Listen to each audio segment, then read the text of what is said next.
नमस्कार। आज हम एक ऐसी कहानी की गहराई में उतर रहे हैं जो मतलब डर, परिवार और एक बहुत ही रहस्यमयी वस्तु के इर्द-गिर्द घूमती है। हम्म। हमारे पास स्रोत है एक फिल्म की ट्रांसक्रिप्ट जिसमें वॉरेन और स्मर्ल परिवारों के काफी भयावह अनुभवों का जिक्र है। बिल्कुल। हमारा मकसद सिर्फ घटनाओं को दोहराना नहीं है, बल्कि ये समझना है कि इस पूरे मामले में खासकर वो एक चीज, एक हम्म। आईना, उसका क्या असर रहा। हाँ, और इससे क्या सबक मिलते हैं? ये कहानी सिर्फ आप कह सकते हैं डरावनी घटनाओं का एक कलेक्शन नहीं है। सही। ये हमें मानवीय रिश्तों, डर के मनोविज्ञान और जब हम अनदेखी ताकतों का सामना करते हैं तो हम कैसे रिएक्ट करते हैं, इन सब पर सोचने को मजबूर करती है। हम देखेंगे कि कैसे एक वस्तु मतलब दशकों तक दो अलग-अलग परिवारों को प्रभावित करती है। और कैसे डर फैलता है और फिर उसका सामना कैसे किया जाता है। तो कहानी की शुरुआत, जैसा मैंने कहा, 1964 से होती है। हम्म। एड वॉरेन एक महिला विक्टोरिया से मिल रहे हैं। हम्म। माहौल काफी तनावपूर्ण लगता है। विक्टोरिया बताती है कि उसके पिता की मौत बड़े अजीब हालात में हुई थी। जैसे कि दरवाजे अपने आप खुल जाना। हाँ, या अजीब आवाजें आना, और फिर आखिर में उन्हें लटका हुआ पाया गया। बहुत ही दुखद। और अब विक्टोरिया घर में अकेली है। और उसे भी वैसा ही महसूस हो रहा है जैसे घर में कोई है, कोई अनदेखी मौजूदगी। और इसी केस की छानबीन के दौरान एड की पत्नी लॉरेन वॉरेन उस घर के अंदर जाती है। हाँ। और वहां खास तौर पर एक आईने के पास उन्हें एक बहुत भारी और नेगेटिव, एक मनहूसियत जैसी चीज महसूस होती है। एहसास इतना तीव्र होता है कि उनकी तबीयत बिगड़ जाती है ना। बिल्कुल, वो एहसास बहुत ताकतवर था। हाँ, और बात सिर्फ यहीं खत्म नहीं होती। लॉरेन उस वक्त गर्भवती थीं। जी। और ये अनुभव उसके और उसके होने वाले बच्चे जूडी के लिए लगभग जानलेवा बन गया। अस्पताल में बच्ची मृत पैदा हुई थी जूडी। ये वाकई में बहुत दर्दनाक था। दिल दहला देने वाला। लेकिन फिर जैसे एक चमत्कार होता है। माता पिता प्रार्थना करते हैं और बच्ची रोने लगती है, वो जिंदा हो जाती है। लेकिन खतरा पूरी तरह टला नहीं था। नहीं, बिल्कुल नहीं। उसी रात अस्पताल के कमरे में अंधेरा होता है, शायद बिजली जाती है। और लॉरेन को फिर वही एहसास होता है। हाँ, वही डरावनी मौजूदगी और एक गुर्राहट की आवाज। ये दिलचस्प है कि ये डर सिर्फ लॉरेन तक नहीं रहा। सही कह रहे हैं।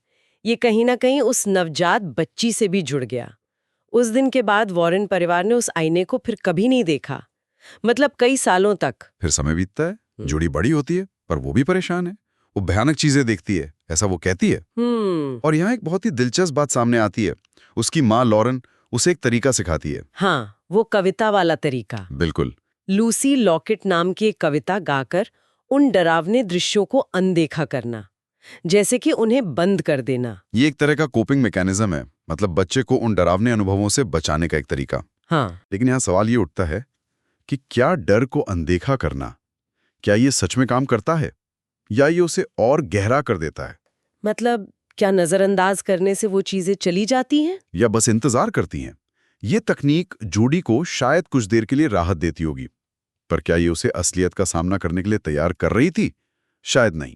इसी सवाल के साथ कहानी हमें कई साल आगे ले जाती है। एक दूसरा परिवार, स्मर्ल परिवार। उनकी बेटी हिथर के कॉन्फर्मेशन का दिन है। बड़ा मौका होता है। और उसके दादा दादी उसे एक तोहफा देते हैं, एक पुराना नक्काशीदार आईना जिसमें एक दरार है। और वो बताते हैं कि उन्हें ये कबाड़ी बाजार से मिला था। सोचिए जरा, वही आईना या वैसा ही आईना जो सालों पहले वॉरेन परिवार के लिए मुसीबत बना था। और बस यहीं से स्मर्ल परिवार की मुश्किलें शुरू हो जाती हैं। उसी दिन बाथरूम का आउटलेट खराब हो जाता है। छोटी बात लगती है। केक की मोमबत्तियां बुझ जाती हैं रहस्यमयी तरीके से। हाँ, और फिर रात में जब बेटियां उस आईने को कमरे में ले जा रही थीं, वो गिर जाता है और हीथर की नाक से खून बहने लगता है। ये सब छोटी छोटी घटनाएं हैं, पर ये उस आईने के आने के बाद ही शुरू होती हैं।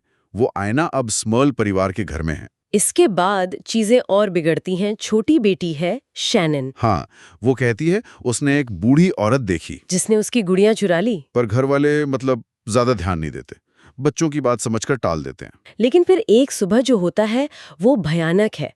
नाश्ते की मेज पर बड़ी बेटी डॉन अचानक कांच के टुकड़े निगल लेती है। उसे तुरंत अस्पताल ले जाना पड़ता है। इन घटनाओं का परिवार पर बहुत गहरा असर होता है। डर, शक, आपस में तनाव। बेटियां महसूस कर रही हैं कि उन्हें निशाना बनाया जा रहा है। हाँ, लेकिन माँ बाप शायद पूरी तरह यकीन नहीं कर पा रहे हैं या शायद समझ नहीं पा रहे कि क्या करें। वो मदद के लिए चर्च जाने की सोचते हैं। लेकिन घर के अंदर का माहौल बिगड़ता जा रहा है। और यहीं हम देखते हैं कि ऐसी मुश्किल घड़ी में परिवार की एकता भी कैसे दांव पर लग जाती है। अच्छा, अब वापस वॉरेन परिवार पर आते हैं। इस दौरान एड वॉरेन की तबीयत ठीक नहीं है, उन्हें दिल की तकलीफ है। डॉक्टर ने चेतावनी दी है। हाँ, कि एक और दौरा जानलेवा हो सकता है, तो उन्होंने एक तरह से एक्टिव केस लेना बंद कर दिया है, ब्रेक पर हैं। वो लेक्चर वगैरह दे रहे हैं, पर उन्हें लगता है कि लोग अब उनके काम को सीरियसली नहीं लेते, जैसे कोई मनोरंजन हो। हाँ, सनसनीखेज मनोरंजन। जूडी भी अब बड़ी हो गई है। उसकी जिंदगी में टोनी नाम का एक लड़का है। लेकिन सवाल वही है, क्या इस ब्रेक से वो अनदेखी ताकतें दूर हो गई? लगता तो नहीं है। नहीं, लॉरेन को एक रेस्टोरेंट में अचानक एक बहुत ही डरावना मंजर दिखता है। और जूडी, वो भी अब अपनी माँ की तरह ही संवेदनशील है। वो अपनी शादी की ड्रेस की फिटिंग के दौरान दुकान में अकेली होती है और उसे कुछ भयानक महसूस होता है। उसे फिर वही बचपन वाली तकनीक इस्तेमाल करनी पड़ती है, लूसी लॉकेट। ये दिखाता है कि खतरा शायद कभी गया ही नहीं था, बस मतलब सतह के नीचे दबा हुआ था। उडलर स्मॉल परिवार की कहानी मीडिया में आ जाती है। हाँ, वो लैरी किंग जैसे मशहूर शो पर भी जाते हैं, शायद इस उम्मीद में कि कोई मदद मिलेगी। लेकिन होता बिल्कुल उल्टा है। उनका घर एक तमाशा बन जाता है, लोग उन्हें झूठा समझने लगते हैं। ये भी एक दुखद पहलू है। जब आप कुछ ऐसा अनुभव करते हैं जिसे दुनिया नहीं मानती, तो आप और अकेले पड़ जाते हैं। यहीं पर फादर गॉर्डन की एंट्री होती है।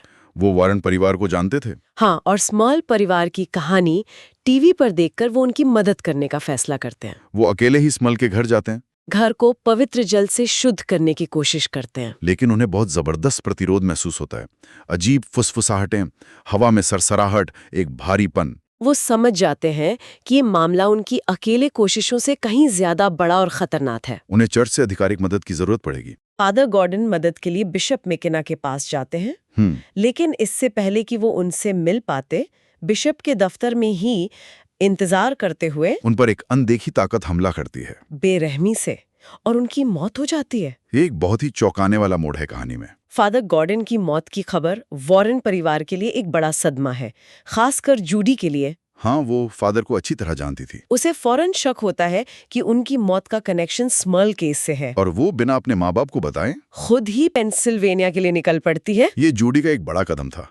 शायद अनजाने में ही सही, वो अब भागने के बजाय सामना करने की तरफ बढ़ रही थी। एड और लॉरेन को जैसे ही पता चलता है कि फादर गॉर्डन की मौत पेंसिल्वेनिया में हुई है, वो फौरन समझ जाते हैं कि जूडी कहाँ गई होगी। वो तुरंत उसके पीछे जाते हैं और सीधे स्मॉल परिवार के घर पहुंचते हैं। उन्हें जूडी वहां सुरक्षित तो मिल जाती है, लेकिन उस घर के अंदर और स्मॉल के घर पहुंचते ही लॉरेन को सब कुछ साफ हो जाता है। उसे घर में वही भयानक जानी पहचानी मौजूदगी महसूस होती है, जिसका सामना उसने सालों पहले 1964 में विक्टोरिया के घर के उस आईने के पास किया था। वो समझ जाती है ये वही शैतानी इकाई है जो उस टूटे हुए आईने से जुड़ी है।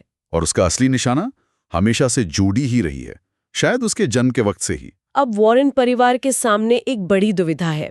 एड की सेहत ठीक नहीं है, खतरा बहुत बड़ा है। लेकिन वो स्मॉल परिवार की मदद करने का फैसला करते हैं। लॉरेन बताती है कि ये शैतानी इकाई अकेली नहीं है। हाँ, वो घर में फंसी 3 और आत्माओं का इस्तेमाल कर रही है।